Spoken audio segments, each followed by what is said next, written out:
Israel's recent attack on the Philistines had stirred up this mighty enemy against them. But now the people were in no shape to fight back.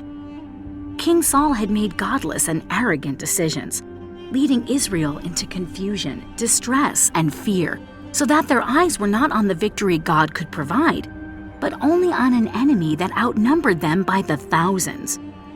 Many of King Saul's armies had deserted him, and the few who remained lay hiding in caves, rocks, tombs, and cisterns. But among the faithless there lived one courageous young man who would not submit to defeat. His name was Jonathan, and he was the king's own son. Jonathan knew that if God was for them, it didn't matter how many stood against them. He pointed to the top of the cliff as he spoke to his armor-bearer. "Let us go up ourselves against these dreaded Philistines. It may be that God will fight for us." The servant replied, "Do what you must do. I am with you, heart and soul." So the two began to make their way toward the enemy. As they paused at the opening of the narrow and treacherous canyon, Jonathan presented the plan. "We must be sure that today is the day God will give Israel victory over the Philistines. We will cross over to the enemy and make our presence obvious to them.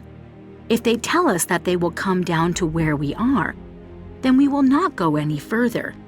But if they ask us to come up and join them, then this will be a sign that God will give us the victory."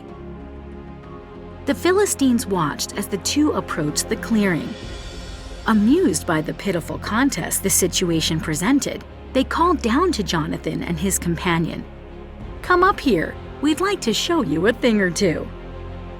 Despite the taunting voices of the Philistine guards and their obvious advantage, Jonathan and his armor-bearer were not intimidated. Jonathan knew that God was with them.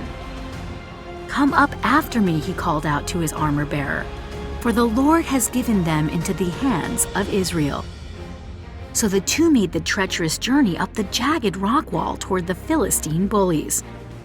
When Jonathan and his loyal armor-bearer reached the Philistines, they pulled out their swords and began to fight with the courage and determination of 1,000 men. The Philistines were taken completely by surprise, and in no time at all, Jonathan and his armor-bearer killed off 20 enemy guards. Panic spread quickly through the Philistine camps.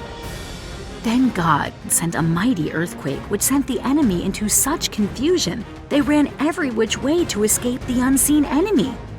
They were so filled with terror they began fighting anything that moved, including each other.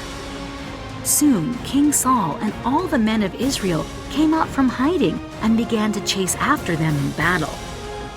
And it was on that day that the Lord saved Israel.